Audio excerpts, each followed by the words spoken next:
Yo, yo, yo. Give me a second. I just want to.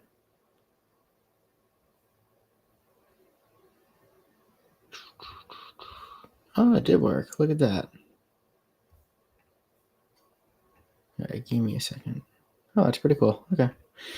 Yeah, I just want to see if that worked. Okay, we're gonna go into a deep dive on HIMS. Give me just a few seconds here.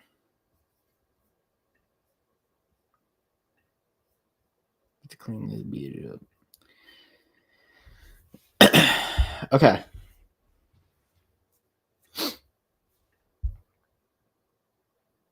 It's pretty cool. That's working. Okay. So let's go into a deep dive on HIMS. First of all, I think this is a company that is going to 3x within the next 2 to 3 years. The growth that they're doing throughout their company, subscriber wise, free cash flow wise, revenue wise, EPS wise. I mean, you could just go on and on with this company. Their growth is absolutely phenomenal. We're going to highlight some of their recent quarter earnings from this past week.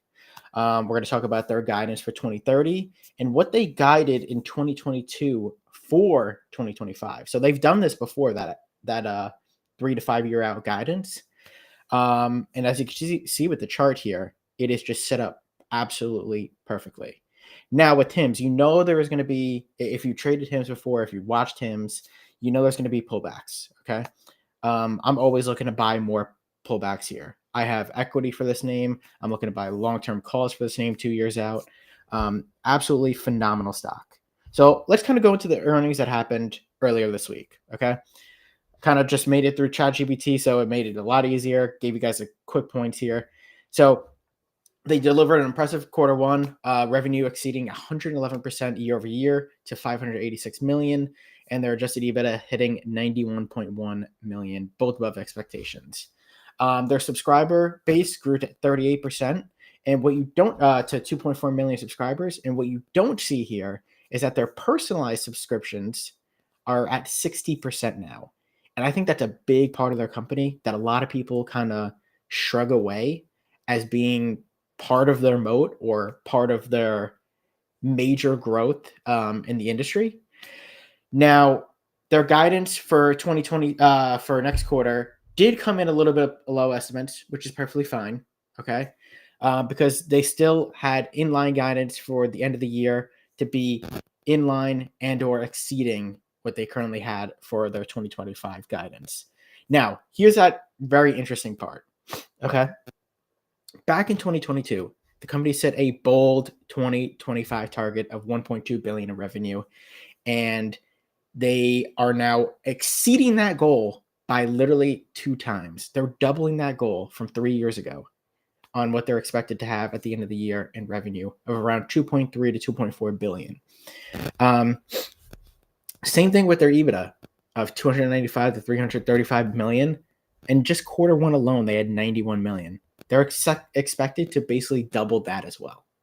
Now they're suggesting for 2030, they're going to 3 times the company basically in their financials.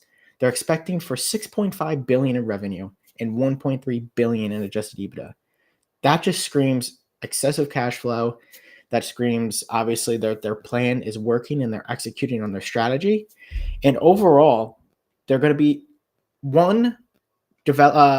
producing and sending out more supplements, I guess you could say, such as menopause that they talked about in the earnings call, testosterone that they talked in the earnings call, as well as they didn't even go international yet with the company, which is a big thing that they were talking about doing going into this year and next. So expanding from the domestic USA here, where they're founded and where they're basically actually producing everything.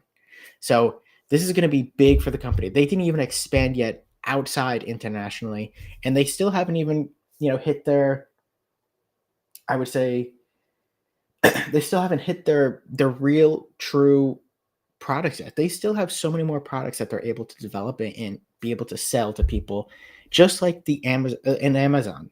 It's basically the Amazon of healthcare is how I describe it. Another thing is they just had a major partnership with Novo Nordisk, which is really big. It kind of hones down those litigation risks that many people, especially the Bears, were kind of considering with this name. So this is definitely one to watch. Now, let's kind of go to the chart here. Okay. So you could see on the weekly chart here, we have had strong support. We've been in a strong channel. Let's just put it that way. Strong support and strong resistance going all the way up.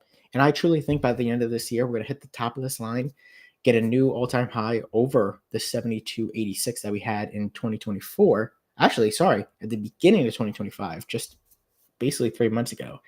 I think we're going to hit into the 90s to 100. I think that'll be a cool down period. And with that said, I think over the next few days, there's possibility for downside into 40 or 45. And I'm going to be looking to buy shares there. I'm going to be looking to buy long-term calls there because I want to take advantage of this move. This is a company I fully believe in. I believed in this company from around $15.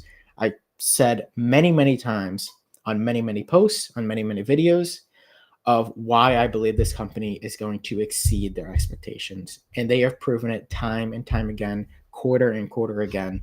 And I believe this is a name that you have to keep on your watch list for further growth in your portfolio.